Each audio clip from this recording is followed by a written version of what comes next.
दोस्तों, हर हर महादेव। शिव पुराण रुद्र संहिता द्वितीय सती खंड अध्याय 43। भगवान शिव का दक्ष को अपनी भक्त वत्सलता, ज्ञानी भक्त की श्रेष्ठता तथा तीनों देवताओं की एकता बताना, दक्ष का अपने यज्ञ को पूर्ण करना, सब देवता आदि का अपने अपने स्थान को जाना, सती खंड का उपसंहार और महात्म्य। ब्रह्मा जी कहते हैं, नारद, इस प्रकार श्री विष्णु के, मेरे, देवताओं और ऋषियों की तथा अन्य लोगों की स्तुति करने पर महादेव जी बड़े प्रसन्न हुए। फिर उन शंभु ने समस्त ऋषियों, देवता आदि को कृपा दृष्टि से देखकर तथा मुझ ब्रह्मा और विष्णु का समाधान करके दक्ष से इस प्रकार कहा। महादेव जी बोले, प्रजापति दक्ष, मैं जो कुछ कहता हूँ सुनो। मैं तुम पर प्रसन्न हूँ। यद्यपि मैं सबका ईश्वर और स्वतंत्र हूँ तो भी सदा ही अपने भक्तों के अधीन रहता हूँ। 4 प्रकार के पुण्यात्मा पुरुष मेरा भजन करते हैं। दक्ष प्रजायते, उन चारों भक्तों में पूर्व की अपेक्षा उत्तरोत्तर श्रेष्ठ हैं। उनमें पहला अर्थ, दूसरा जिज्ञासु, तीसरा अर्थार्थी और चौथा ज्ञानी है। पहले के 3 तो सामान्य श्रेणी के भक्त हैं, किंतु चौथा का अपना विशेष महत्व है। उन सब भक्तों में चौथा ज्ञानी ही मुझे अधिक प्रिय है। वह मेरा रूप माना गया है। उससे बढ़कर दूसरा कोई मुझे प्रिय नहीं है। यह मैं सत्य सत्य कहता हूँ। मैं आत्मज्ञ हूँ। वेद वेदांत के पारगामी विद्वान ज्ञान के द्वारा मुझे जान सकते हैं। जिनकी बुद्धि मंद है, वे ही ज्ञान के बिना मुझे पाने का प्रयत्न करते हैं। कर्म के अधीन हुए मूढ़ मानव मुझे वेद, यज्ञ, दान और तपस्या द्वारा भी कभी नहीं पा सकते। अतः दक्ष, आज मैं तुम बुद्धि के द्वारा मुझ परमेश्वर को जानकर ज्ञान का आश्रय ले समाहित होकर कर्म करो। प्रजापते, तुम उत्तम बुद्धि के द्वारा मेरी दूसरी बात भी सुनो। मैं अपने सगुण स्वरूप के विषय में भी इस गोपनीय रहस्य को धर्म की दृष्टि से तुम्हारे सामने प्रकट करता हूँ। जगत का परम कारण रूप में ही ब्रह्मा और विष्णु हूँ। मैं सबका आत्मा ईश्वर और साक्षी हूँ। स्वयं प्रकाश तथा निर्विशेष हूँ। मुने, अपनी त्रिगुणात्मिका माया को स्वीकार करके मैं ही जगत की सृष्टि, पालन और संहार करता हुआ उन क्रियाओं के अनुरूप ब्रह्मा, विष्णु और रुद्र नाम धारण करता हूँ।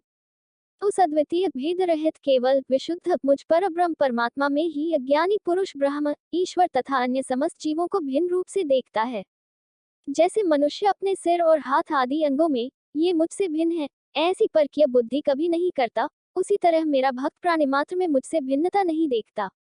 दक्ष, मैं, ब्रह्मा और विष्णु तीनों स्वरूपतः एक ही हैं तथा हम ही संपूर्ण जीव रूप हैं, ऐसा समझकर जो हम तीनों देवताओं में भेद नहीं देखता, वही शांति प्राप्त करता है। जो नराधम हम तीनों देवताओं में भेद बुद्धि रखता है, वह निश्चय ही जब तक चंद्रमा और तारे रहते हैं, तब तक नरक में निवास करता है।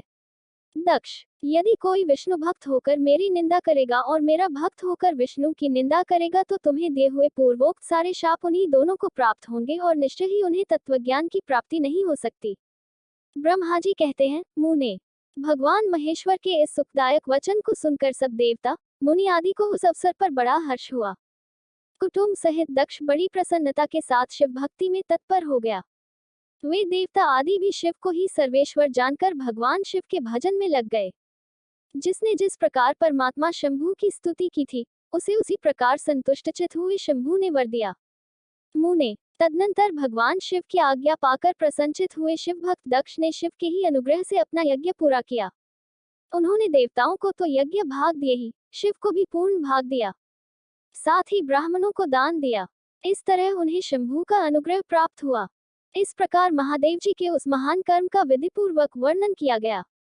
प्रजापति ने ऋत्विजों के सहयोग से उस यज्ञ कर्म को विधिवत समाप्त किया। मुनीश्वर, इस प्रकार परब्रह्म स्वरूप शंकर के प्रसाद से वह दक्ष का यज्ञ पूरा हुआ। तदनंतर सब देवता और ऋषि संतुष्ट हो भगवान शिव के यश का वर्णन करते हुए अपने अपने स्थान को चले गए। दूसरे लोग भी उस समय वहां से सुखपूर्वक विदा हो गए। मैं और श्री विष्णु भी अत्यंत प्रसन्न हो भगवान शिव के सर्वमंगलदायक सुयश का निरंतर गान करते हुए अपने अपने स्थान को सानंद चले आए। सत्पुरुषों के आश्रयभूत महादेव जी भी दक्ष से सम्मानित हो प्रीति और प्रसन्नता के साथ गणों सहित अपने निवास स्थान कैलाश पर्वत को चले गए। अपने पर्वत पर आकर शंभु ने अपनी प्रिया सती का स्मरण किया और प्रधान गणों से उनकी कथा कही। इस प्रकार दक्ष कन्या सती यज्ञ में अपने शरीर को त्याग कर फिर हिमालय की पत्नी मेना के गर्भ से उत्पन्न हुई, यह बात प्रसिद्ध है। फिर वहां तपस्या करके गौरी शिवा ने भगवान शिव का पति रूप में वरण किया। वे उनके वामांग में स्थान पाकर अद्भुत लीलाएं करने लगी। नारद, इस तरह मैंने तुमसे सती के परम अद्भुत दिव्य चरित्र का वर्णन किया है। जो भोग और मोक्ष को देने वाला तथा संपूर्ण कामनाओं को पूर्ण करने वाला है। यह उपाख्यान पाप को दूर करने वाला, पवित्र एवं परम पावन है। स्वर्ग, यश तथा आयु को देने वाला तथा पुत्र पौत्र रूप फल प्रदान करने वाला है।